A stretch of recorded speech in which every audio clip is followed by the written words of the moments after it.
અક્ષર પુરુષોત્તમ મહારાજની જય. ગુણાતીતાનંદ સ્વામી મહારાજની જય. ભગતજી મહારાજની જય. શાસ્ત્રીજી મહારાજની જય. યોગીજી મહારાજની જય. પ્રમુખ સ્વામી મહારાજની જય.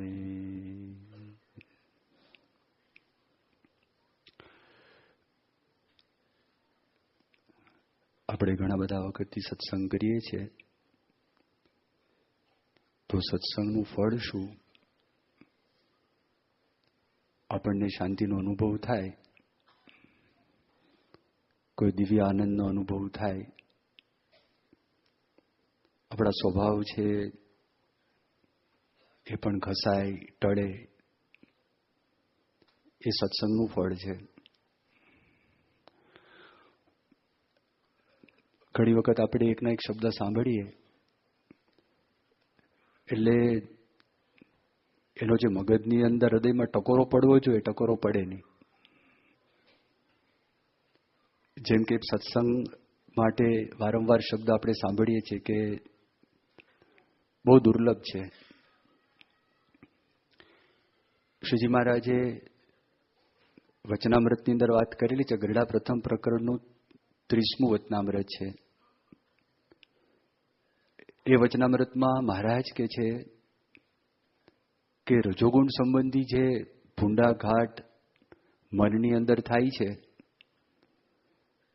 તો સત્સંગ વગર આપણે કરોડ સાધન કરીએ તો પણ એ ઘાટ ટળતા નથી.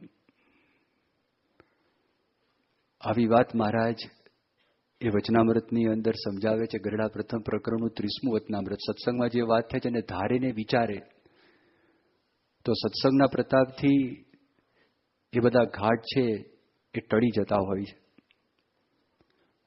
એટલે બહુ મોટી વાત છે આ. તો જો તમે સત્સંગનો વિચાર કરીએ તો આ દુનિયાની અંદર આપણે ગમે ત્યાં આગળ જઈએ પણ શાંતિની જે મોનોપોલી કહેવાય ને, ભગવાનને સંત પાસે જ છે. ભગવાનને સંતના સંપર્કમાં કોઈક આવે તો એ વ્યક્તિને શાંતિનો અનુભવ થાય. તો સત્સંગ કરતા કરતા આપણને જીવનમાં એ વધારે કેવી રીતે પ્રાપ્ત થાય એ આપણે કરવાનું છે. શ્રીજી મહારાજને જ્યારે ગાદી મળી, મહારાજ જેતપુરની અંદર હતા અને રામાનંદ સ્વામીની ઈચ્છા હતી કે શ્રીજી મહારાજ પોતે એમની જગ્યાએ આવે. અને શ્રીજી મહારાજને એમણે વિનંતી કરી કે મારી ઈચ્છા છે કે તમે આ ધર્મધુરા સંભાળો. મહારાજની ઉંમર ખાલી 20 વર્ષની હતી ને પોતે ગાદી ઉપર આવેલા હતા.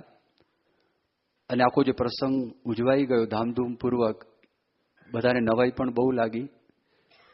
અને રામાનંદ સ્વામી તો ભવિષ્યનું જોતા હતા કે ભવિષ્યની અંદર આ જે વર્ણી છે જેનું નામ સહજાનંદ સ્વામી રાખેલું છે, એ બહુ મોટું કામ કરવા માટે સર્જાયેલા છે.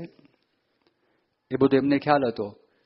બધાને આનંદ પણ બહુ હતો, ઉત્સાહ પણ બહુ હતો અને બધાને ઉમંગ પણ બહુ હતો, અતિશય. હવે એમાં થયું એવું કે તે વખતે ત્યાંના જે મુખ્ય બાપુ હતા ઉનડ ખાચર, એના દરબારની અંદર આખો બધા પ્રસંગનું આયોજન કરવામાં આવેલું. એ ડાયરો કરીને બેઠા હતા અને આ પ્રસંગનું બધા સ્મરણ કરતા હતા કે આ પ્રસંગ કેવો અદ્ભુત સર્વોપરી રીતે ઉજવાઈ ગયો. એ બધી વાતો ચાલતી હતી. એમાં એક પસાયતો ત્યાં આગળ આવ્યો અને પસાયતાએ વાત કરી કે બાપુ, એક મુસલમાન ગામના પાદર ઉપર આંટા મારે છે. એ ઘડીકની અંદર ગામના પાદરે આવે છે અને પાદરમાં જતો રહે છે ને ઘડીક વખત ગામ તરફ આવે છે અને ગામની સામું જોયા કરે છે. મારા મનમાં કંઈક શંકા છે. તો તે વખતે ઉનડ બાપુએ વાત કરી કે કોઈ શંકા રાખવાની જરૂર નથી. એ તો સાક્ષાત ભગવાન બિરાજમાન થયા છે. કોઈ ભય રાખવાની જરૂર નથી. કોઈ ક્લેશ પણ ના હોય, કોઈ ભય પણ ના હોય અને કોઈ શંકા પણ ના હોય. પછી જયારે બાપુએ આ વાત કરી ત્યારે પેલો પસાઈ તો એકદમ શાંત થઈ ગયો. પણ પસાયતાના મનમાં એમ થયું કે હું છતાંય વાત કરું તે એમને ઉનડ બાપુને વાત કરી કે મુસલમાનને હું અહીંયા આગળ લઈ આવું. તો તે વખતે ઉનડ બાપુએ વાત કરી, ભાઈ લઈ આવો ને, એ ભગતના આપણે દર્શન કરીએ, એને ભક્તિનો ઉન્માદ ચડ્યો હશે એટલા માટે આવી રીતે કરે છે, કારણ કે સાક્ષાત ભગવાન અહીંયા બિરાજે છે. પસાઈ તો ત્યાં લઈને આવે છે, અને લઈને આવે છે તે વખતે એમને બાપુને વાત કરી કે ભાઈ તું કેમ આવતો નથી ગામની અંદર, ઘડીકમાં બહાર જાય છે અને ઘડીકમાં અંદર આવે છે, તો તને છે શું? તેણે વાત કરી કે મને એક જૂનું વેર છે. એટલે એકદમ ચમક્યા બધા કે કોની સાથે વેર છે? આ ગામમાં કોઈ માણસ સાથે તને વેર છે? તો કે ના, આ ગામના માણસ સાથે વેર નથી, બીજા ગામના કોઈ ભેરું છે એની સાથે મારે વેર છે. તો પછી આવી ક્રિયા કરે છે કે મને સમજ પડતી નથી કે આ ગામની અંદર જેવો મેં પ્રવેશ કર્યો, મારા વેરના બધા વિચારો શમી ગયા, મારું મન એકદમ શાંત થઈ ગયું, મારા મનમાં આવું થયું. અને જ્યારે હું બહાર જઉં છું ને ફરી વખત મારા મનમાં વેરના વિચારો આવે છે. તો તે વખતે ઉનડ બાપુએ વાત કરી કે અહીંયા તો સાક્ષાત ભગવાન સ્વામિનારાયણ એને ગાદી ઉપર બેસાડી, એનો પ્રસંગ 2-3 દિવસ પહેલા થયો છે, અને અહીંયા સાક્ષાત બિરાજે છે. તો એના પ્રતાપથી તમે જુઓ કે આ ગામમાં કોઈ વ્યક્તિ દાખલ થાય છે તો એના મનની અંદર પણ બધા ખરાબ વિચારો શાંત થઈ જાય છે. એટલે પેલા એ વાત કરી કે કામ કરો, મને એ ઓલિયા પુરુષના દર્શન કરાવો ને. અને ત્યાં આગળ રામાનંદ સ્વામી બેઠા હોય છે, નીલકંઠ વર્ણી હમણાં જ નાના હતા એટલે નીચે બેઠા છે, અને આ ગાદી આપી છે એમને સહજાનંદ સ્વામી પોતે. અને જેવા આવ્યો મુસલમાન, અને રામાનંદ સ્વામીએ વાત કરી કે તમે અમને કંઈક વાતો કરો. એટલે પછી શ્રીજી મહારાજે તેની સામે દ્રષ્ટિ કરી, કોઈ વાત કરી નહીં, પહેલા સમાધિ થઈ ગઈ. બધા જોઈ જ રહ્યા એકદમ જ, અને થયું શું ઓચિંતું. એટલે પછી સમાધિમાંથી જેવો જાગ્રત થયો, જબરજસ્ત આનંદનો સમુદ્ર, અને સમુદ્રમાં ઝીલતો હોય જે વ્યક્તિને જેવા સુખનો અનુભવ થાય એવા સુખનો અનુભવ મુસલમાન છે. મુસલમાન કરીને આવ્યો અને બહાર નીકળીને વાત કરી કે હું તમને સાચું કહું, મેં જે જોયું છે એ જો સાચું હોય તો આ નીચે બેઠા છે ને એ ખુદા છે, અરે ઉપર જે બેઠા છે ને એના શિષ્ય છે. મેં જે જોયું એ સાચું હોય તો, અને આ લોકની અંદર આ ઉપર બેઠા છે અને ખુદા નીચે બેઠા છે. તો તે વખતે રામાનંદ સ્વામી વાત કરી, અમારા હિન્દુઓમાં આવી બધી રીત છે, રામચંદ્ર ભગવાન નીચે બેસતા ને વશિષ્ઠ ઉપર બેસતા, સાંદીપની ઉપર બેસતા ને કૃષ્ણ નીચે બેસતા. તો કે તમારી હિન્દુની રીત મને ખબર પડતી નથી, પણ આવો અન્યાય ખુદા માટે ના હોવો જોઈએ. પણ એના અંતરની અંદર એટલી બધી ટાઢક થઈ, એટલી બધી શાંતિ થઈ.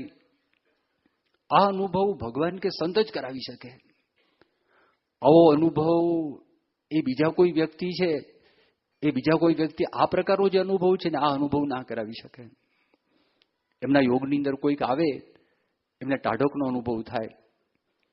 જો ગુણાતીતાનંદ સ્વામી એ જૂનાગઢ બિરાજમાન હતા, તે વખતે એવો પ્રસંગ થયેલો કે મારવાડમાંથી એક ચારણ ભગત હતા, એનું નામ દેહાચારણ. બહુ મુમુક્ષુ હતા, જૂનાગઢનો બહુ મહિમા સાંભળેલો, ગિરનાર પર્વતનો બહુ મહિમા સાંભળેલો, કે ગિરનારની અંદર તો ઘણા બધા જોગી, જતી, બાવા, વૈરાગી, અઘોરીઓ ત્યાં આગળ વર્ષોથી સાધના કરતા હોય છે ભગવાનને પ્રાપ્ત કરવા માટે, અને ઘણા બધા સિદ્ધોનો એ પ્રદેશ છે.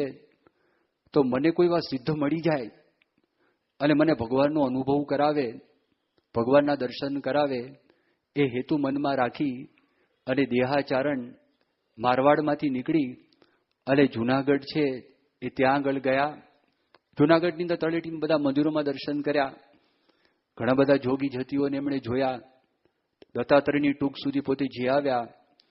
પણ એનું મન છે ને માન્યું નહીં. એમના મનમાં એક કલ્પના હતી કે કેવા હોય.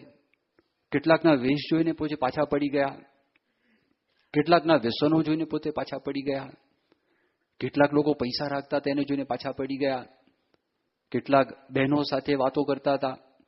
આ બધું હતું, ખબર નહીં કોણ જાણે કેમ પૂર્વના અતિશય મુમુક્ષુ હશે, એના મનની અંદર કંઈક એવા સંસ્કારો હશે કે જેને કરીને સાધારણપણે ખ્યાલ આવ્યો કે કેવા પ્રકારના સંત જોઈએ કે જે મારું દોડી શકે, મને ભવાટવી છે એમાંથી ઉગારી શકે, જન્મ મરણમાંથી મને બહાર કાઢી શકે.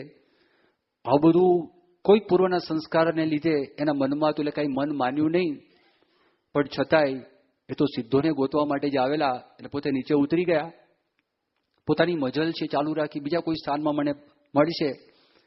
તો એ વિચરણ કરતા કરતા ધોરાજી આવ્યા અને ધોરાજીની અંદર એને બહુ તરસ લાગી અને ત્યાં આગળ રસ્તો હતો. રસ્તાના કિનારા ઉપર એક કોષ ચાલતો હતો અને વાડીની અંદર ત્યાં આગળ ગયા અને પેલા કોશિયાને વાત કરી કે મને પાણી પીવાની તરસ લાગી છે.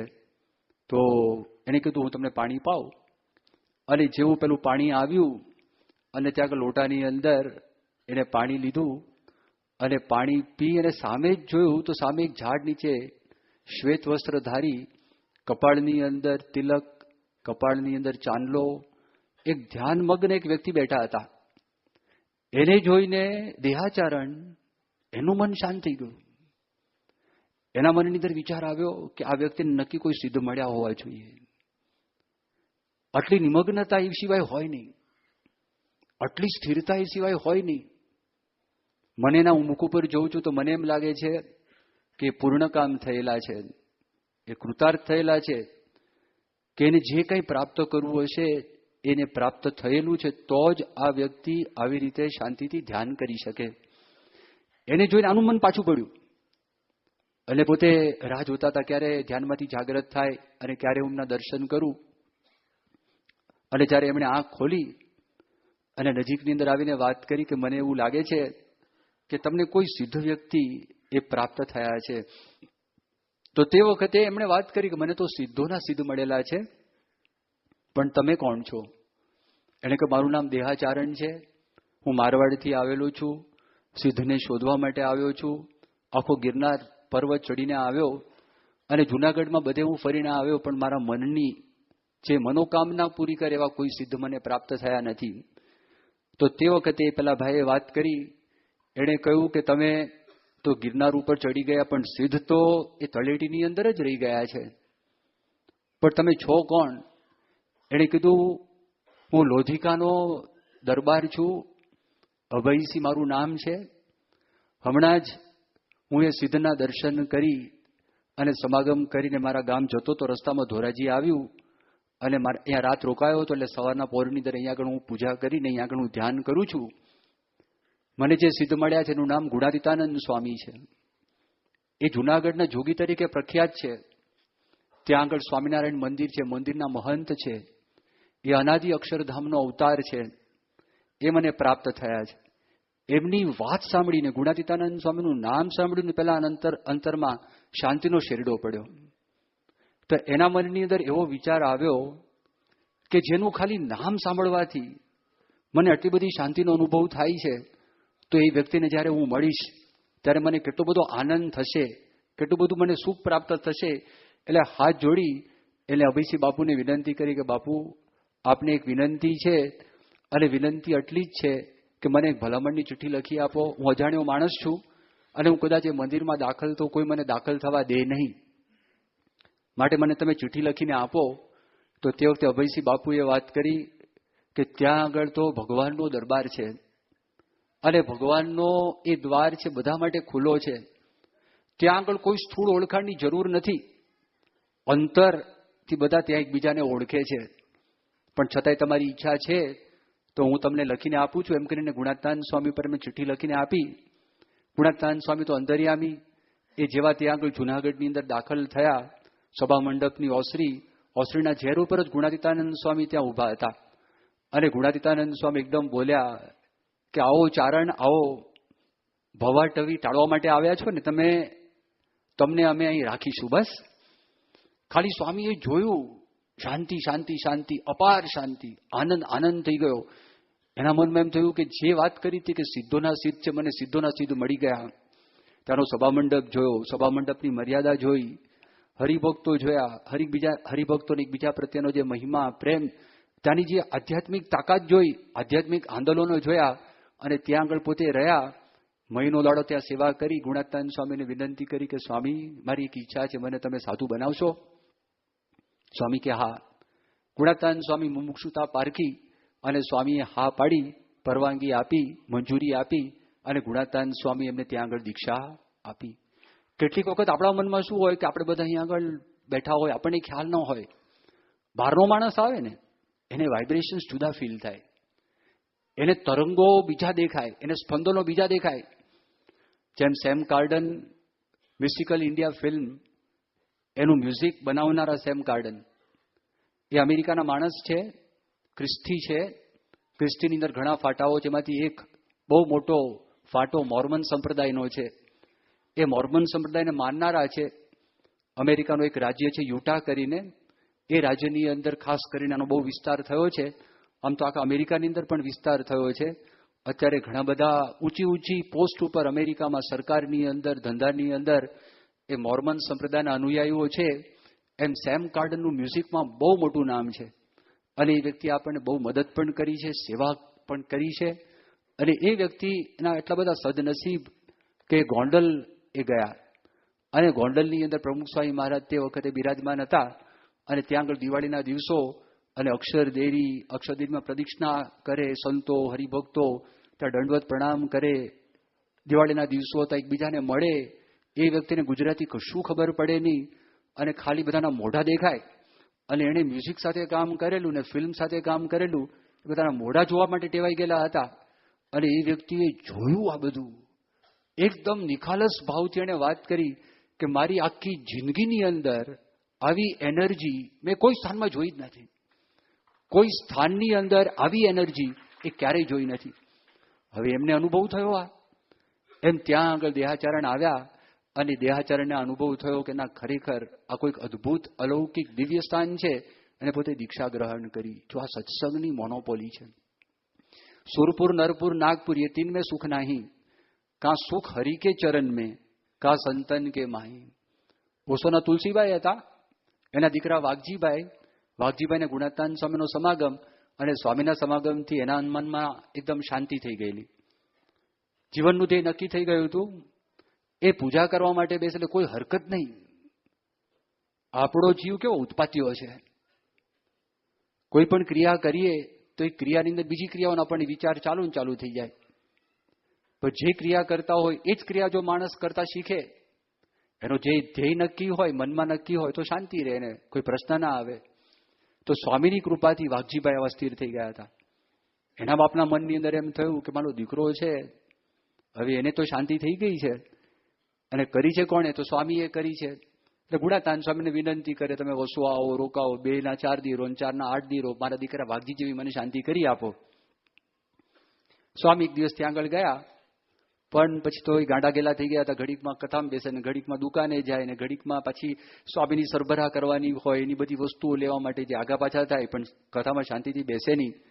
સ્વામીને કથા કરવા માટે આવ્યા હતા અને ઊભા થઈને વારંવાર જાય. પછી સ્વામી એક વખત એને કીધું. સ્વામી કે વાઘજીભાઈ, અરે તુલસીભાઈ, તમને કેટલા વર્ષ થયા?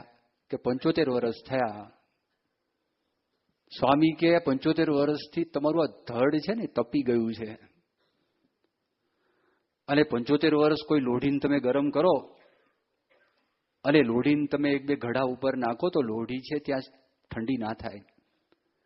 એ પાણી વરાળ થઈ જાય, એ છમ થઈને ઉડી જાય. તમારે શાંતિની ઈચ્છા છે, ઘડી બેસતા નથી તમે, પણ ખરેખરી શાંતિ જોઈતી જુનાગઢ આવજો, 2-4 મહિના મારી પાસે રોકાજો. અને તુલસીભાઈ ત્યાં આગળ ગયા અને ગુણાતીતાનંદ સ્વામી એને શાશ્વત શાંતિ બક્ષી, એને અનુભવ કરાવ્યો. બીજા કોઈ પાસે છે નહીં, સ્વામી પાસે આ વાત છે. ત્યાગી હોય, એ પણ દીક્ષા લઈને આવ્યા હોય, અરે ઘર છોડીને ત્યાં આગળ દીક્ષા લીધી હોય તો એક દિવસની બધા સ્વભાવ, પ્રકૃતિ એ કઈ જતું ના રહે. એ તો સ્કૂલમાં દાખલ થયા છે, બ્રહ્મવિદ્યાની કોલેજમાં દાખલ થયા છે. એમાં પ્રશ્ન થાય તો ગુણાતીતાનંદ સ્વામીના વખતની અંદર એક જણ સાધુ થયેલા હતા, પણ કોઈ કારણસર પ્રારબ્ધનું થર આવી ગયું કે ગમે તે હોય, જેમ પથ્થરનું ઘડતર કરતા હોય, બહારથી તમને આરસનો પથ્થર સરસ દેખાય, પણ પછી જેમ ઘડતા જાવ ને તો ખબર પડે કે અંદર આ તો કાળી લાઈન આવી. કેટલીક વખત બધા જે આ બધા પથ્થર ઘડનારા, મૂર્તિઓ ઘડનારા છે, શિલ્પ કરનારા, તો એ લોકોને બહારથી પથ્થર બહુ સરસ દેખાતો હોય ને પછી જેવું ઘડવા માંડે તો મૂર્તિના મોઢા ઉપર જ કાળી લીટી આવે. હવે એ કેન્સલ કરી નાખવો પડે.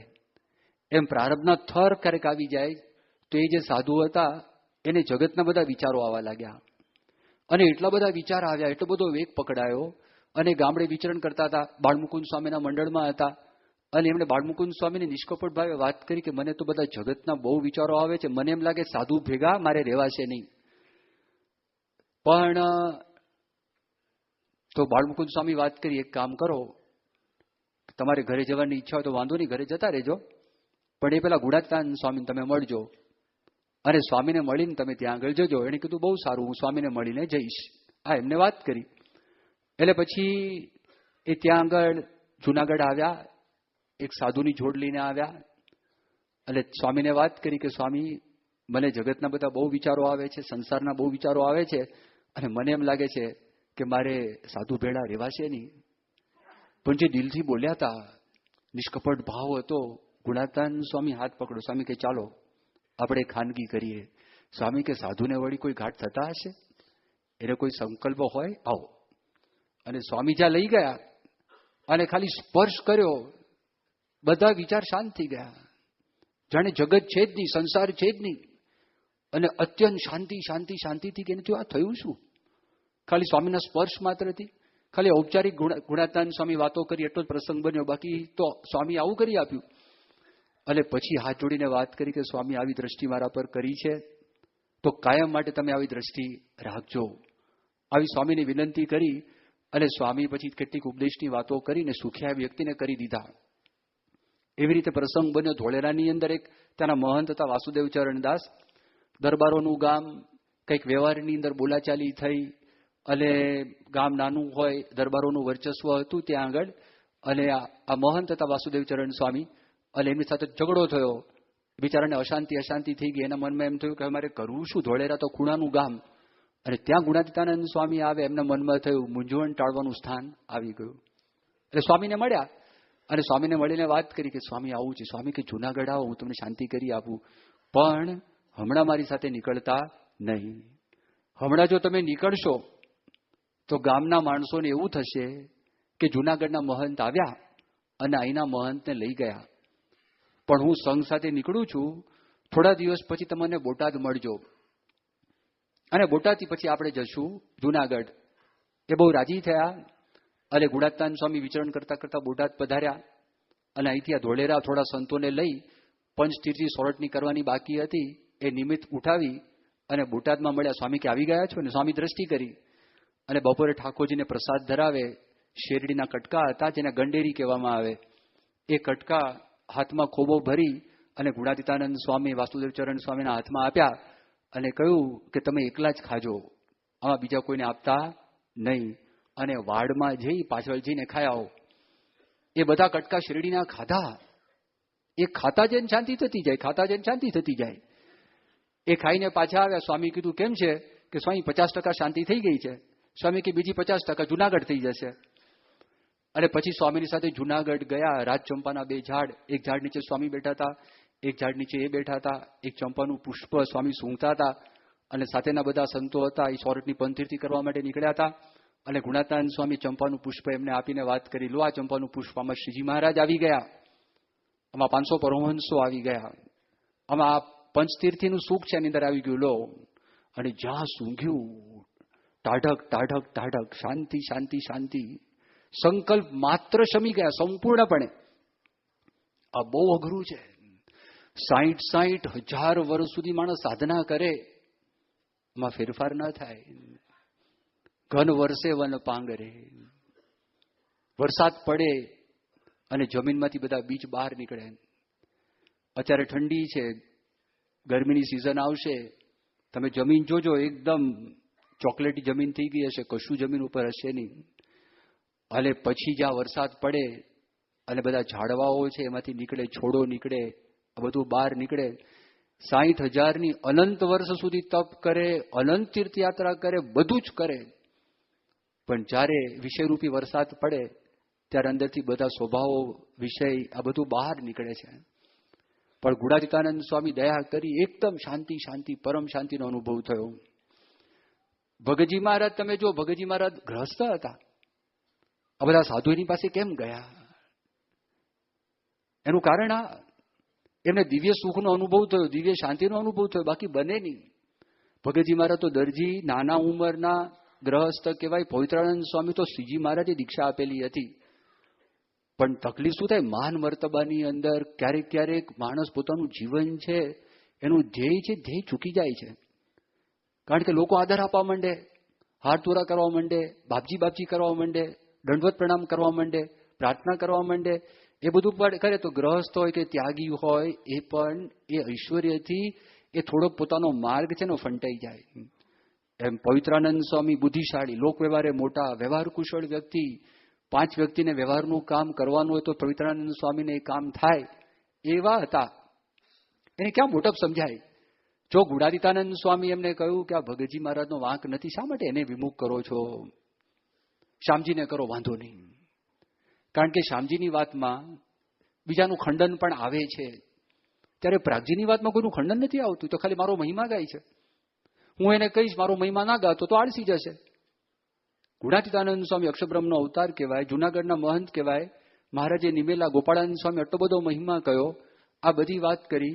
એવા ગુણાતીતાનંદ સ્વામીને વડતાલની અંદર પવિત્રાનંદ સ્વામી એમ કહે છે કે મેં તે દિવસે પ્રાજી ભગતને વાત કરી હતી, તું મારી સામે બોલ્યો છું તો હું તને વિમુખ કરવાનો છું, એને હું વિમુખ કરીશ. સ્વામી કે ઠાકર ઠાકર હશે. સ્વામી કશું બોલ્યા નહીં. હવે જો ભૂલી ગયા સ્વામીનો મહિમા, અલે એ પવિત્રાનંદ સ્વામી ભૂલ્યા, પણ ભગવાન છે દાંતે વાદરી છોડાવે, આપણે હાથથી ના છોડીએ ને. આપણે ભગવાન પછી દાંતે વાદરી છોડાવે એવા ભગવાન છે. અને શું કર્યું, 1935ની સાલમાં સંવત આણંદમાં અપમાન થયું પવિત્રાનંદ સ્વામીનું. અક્ષર પુરુષદાસે અપમાન કર્યું, જે બળતરા ઉત્પન્ન થઈ. અત્યાર સુધી સન્માન જ થયા છે.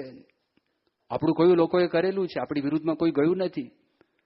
પણ એક જણ બોલ્યા અને જે મૂંઝવણ શરૂ થઈ, હવે મૂંઝવણ સમાવી ક્યાંથી, ક્યાં જવું, તાવ આવી ગયો.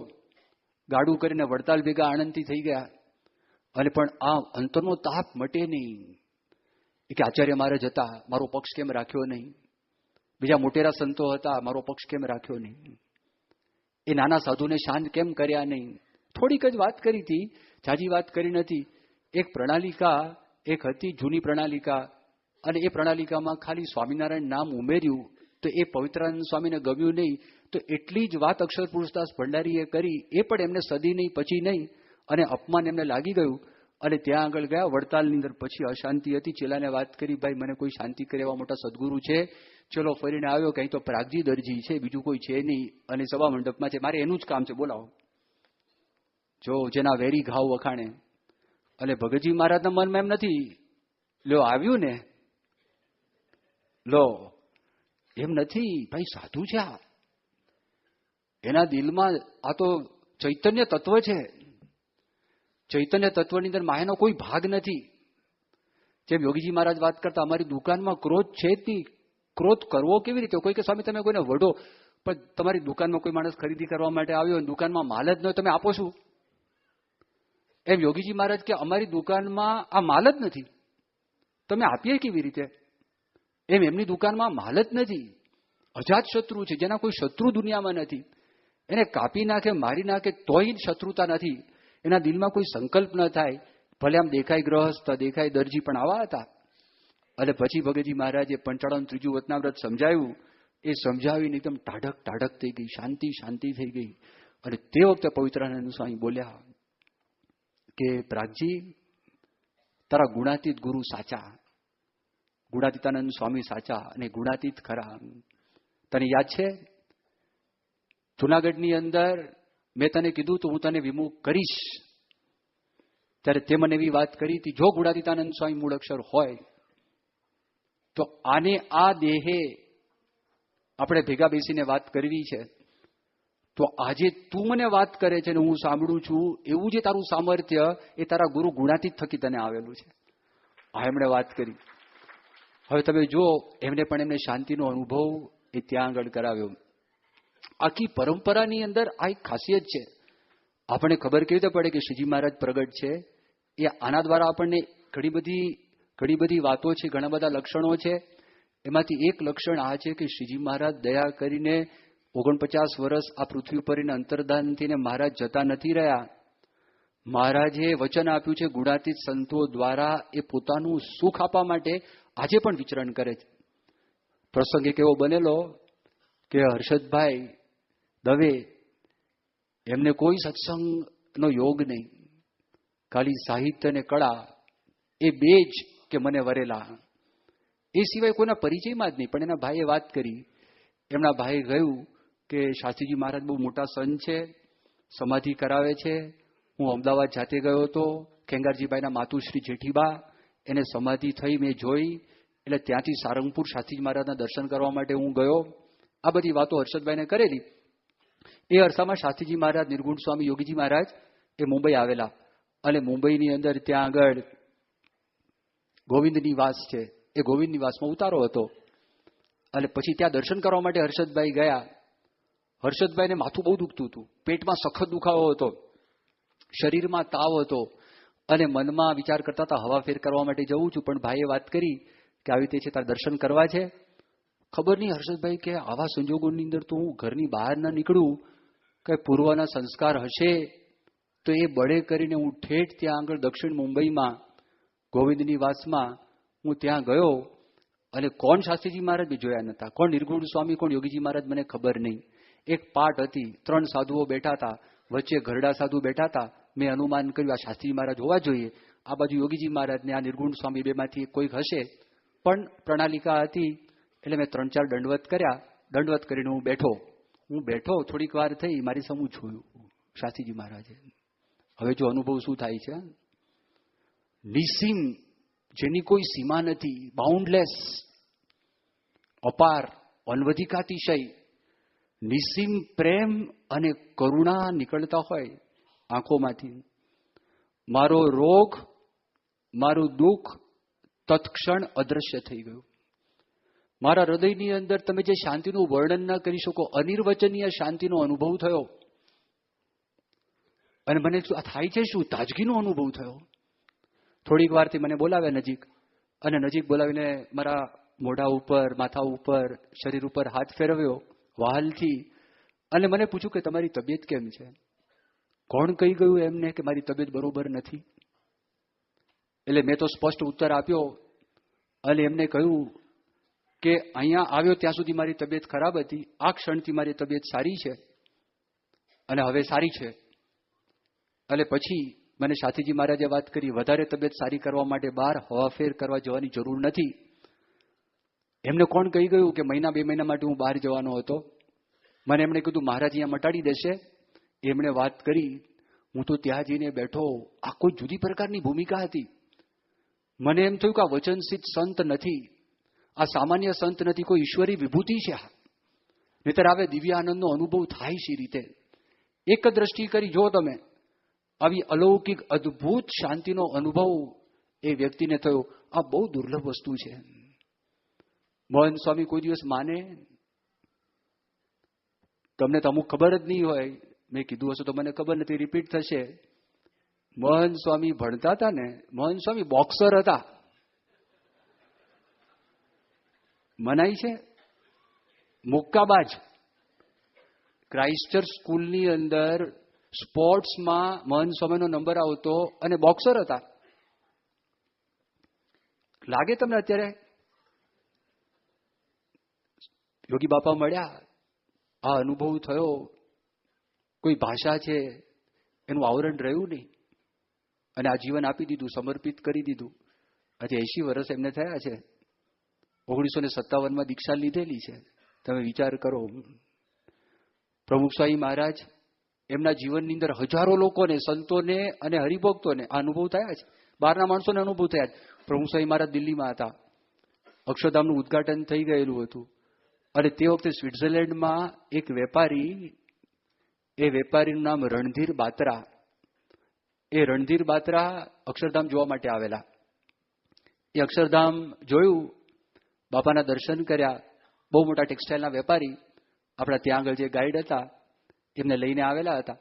અને જ્યારે બહાર નીકળતા હતા, ગાઈડે પૂછાઈ ગયું કે મારી ઈચ્છા નહોતી પૂછવાની, પણ મેં પૂછ્યું કે પ્રમુખ સ્વામી મહારાજને તમે મળ્યા, બહુ મોટા ઉદ્યોગપતિ આ બાત્રા, કે તમને કાંઈ અનુભવ થયો? કે જવાબમાં આંખમાં આંસુ હતા. એણે કીધું કે મારી આખી જિંદગીની અંદર આવા સુખનો અનુભવ થયો નથી, આવા આનંદ અનુભવ થયો નથી. સ્વિટ્ઝરલેન્ડ આ પૃથ્વી ઉપરનું સ્વર્ગ કહેવાય. એના ડુંગરો જોવા માટે, એના બધા પેસ્ચર્સ જોવા માટે, એના તળાવો જોવા માટે, તેના જૂના મહેલ જોવા માટે લોકો ત્યાં જાય જ ફરવા માટે.